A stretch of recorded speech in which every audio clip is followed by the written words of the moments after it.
A veces la vida se comporta como el viento, desordena y arrasa. Algo susurra pero no se la entiende. A su paso todo peligra, hasta aquello que tiene raíces, los edificios por ejemplo, o las costumbres cotidianas. Cuando la vida se comporta de ese modo, se nos ensucian los ojos con los que vemos, es decir, los verdaderos ojos. A nuestro lado pasan papeles escritos con una letra que creemos reconocer. El cielo se mueve más rápido que las horas, y lo peor es que nadie sabe si alguna vez regresará la calma. Así ocurrió el día que papá se fue de casa. La vida se nos transformó en viento casi sin dar aviso. Yo recuerdo la puerta que se cerró detrás de su sombra y sus valijas. También puedo recordar la ropa reseca sacudiéndose al sol mientras mamá cerraba las ventanas para que adentro y adentro algo quedara en su sitio. Le dije a Ricardo que viniera con su hijo. ¿Qué te parece? Me parece bien, mentí. Mamá dejó de pulir la bandeja y me miró. No me lo estás diciendo muy convencida. Yo no tengo que estar convencida. ¿Y eso qué significa?, preguntó la mujer que más preguntas me hizo a lo largo de mi vida. Me vi obligada a levantar los ojos del libro. Significa que es tu cumpleaños y no el mío, respondí. La gata salió de su canasta y fue a enredarse entre las piernas de mamá.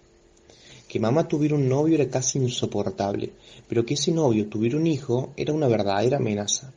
Otra vez un peligro rondaba mi vida. Otra vez había viento en el horizonte. Se van a entender bien, dijo mamá. Juanjo tiene tu edad. La gata, único ser que entendía mi desolación, saltó sobre mis rodillas. Gracias, gatita buena. Habían pasado varios años desde aquel día que el viento se llevó a papá. En casa ya estaban reparados los daños. Los huecos de la biblioteca fueron ocupados por nuevos libros, y hacía mucho que yo no encontraba gotas de llanto escondidas en los jarrones, disimuladas como estalactitas en el congelador, disfrazadas de pedacitos de cristal.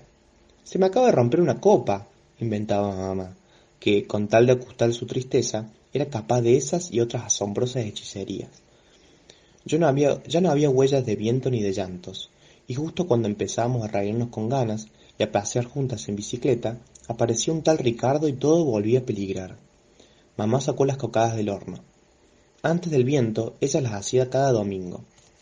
Después parecía tomarle rencor a la receta porque se molestaba con la sola mención del asunto. Ahora, el tal Ricardo y su Juanjo había conseguido que volviera a hacerlas, algo que yo no podía conseguir. Me voy a arreglar un poco, dijo mamá mirándose las manos. Lo único que falta es que lleguen y me encuentren hecho un desastre. ¿Qué te vas a poner?, le pregunté con un supremo esfuerzo de amor. El vestido azul. Mamá salió de la cocina y la gata regresó a su canasto, y yo me quedé sola para imaginar lo que se esperaba. Seguramente ese horrible Juanjo iba a devorar las cocadas, y los pedacitos de merengue se quedarían pegados en el costado de su boca. También era seguro que iba a dejar sucio el jabón cuando se lavara las manos. Iba a hablar con su perro con el único propósito de desmerecer a mi gata.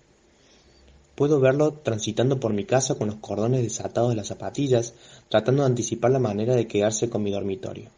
Pero, más que ninguna otra cosa, me aterró la certeza de que sería uno de esos chicos que, en vez de hablar, hacen ruidos. Frenadas de autos, golpes de estómago, sirenas de bomberos, ametralladoras y explosiones. ¡Mamá!, grité pegada a la puerta del baño. ¿Qué pasa?, respondió desde la ducha. ¿Cómo se llaman esas palabras que parecen ruidos? El agua caía apenas tibia. Mamá intentaba comprender mi pregunta. La gata dormía y yo esperaba. ¿Palabras que parecen ruido?, repitió. Sí, y aclaré. Pum, plaf, Por favor, dijo mamá, están llamando. No tuve más remedio que abrir la puerta.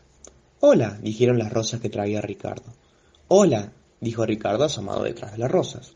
Yo miré a su hijo sin piedad. Como lo había imaginado, traía puesto una remera ridícula y un pantalón que le quedaba corto. Enseguida apareció mamá. Estaba tan linda como si no se hubiese arreglado.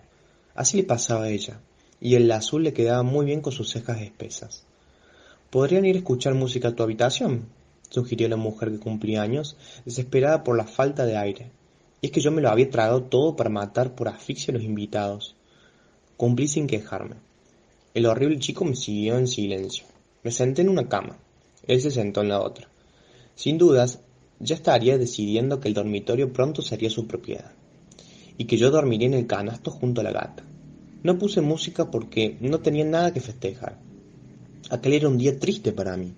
No me pareció justo y decidí que también él debía sufrir. Entonces busqué una espina y la puse entre signos de pregunta. ¿Cuánto hace que murió tu mamá? Juanjo abrió grande los ojos para disimular algo. 4 años, contestó. Pero mi rabia no se conformó con eso. ¿Y cómo fue? Volvió a preguntar. Esta vez entrecerró los ojos.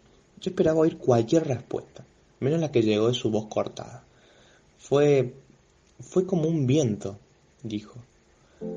Agaché la cabeza y dejé salir el aire que tenía guardado. Juanjo estaba hablando del viento. ¿Sería el mismo que pasó por mi vida? ¿Es un viento que llega de repente y se mete en todos lados? Pregunté. Sí, es ese. ¿Y también susurra? Mi viento susurraba, dijo Juanjo, pero no entendí lo que decía. Yo tampoco entendí. Los dos vientos se mezclaron en mi cabeza. Pasó un silencio. Un viento tan fuerte que movió los edificios, dijo él. Y eso que los edificios tienen raíces. Pasó una respiración. A mí se me ensuciaron los ojos, dije. Pasaron 2. A mí también. ¿Y tu papá cerró las ventanas? Pregunté. Sí. Mi mamá también. ¿Por qué lo habrán hecho? Juanjo parecía asustado. Debe haber sido para que algo quedara en su sitio. A veces la vida se comporta como el viento, desordena y arrasa. Algo susurra, pero no se le entiende. A su paso todo peligra, hasta aquello que tiene raíces. Los edificios, por ejemplo, o las costumbres cotidianas. Si querés vamos a comer cocadas, le dije, porque Juanjo y yo teníamos un viento en común, y quizás ya era tiempo de abrir las ventanas. Amigos por el viento, de la autora Liliana Bodo.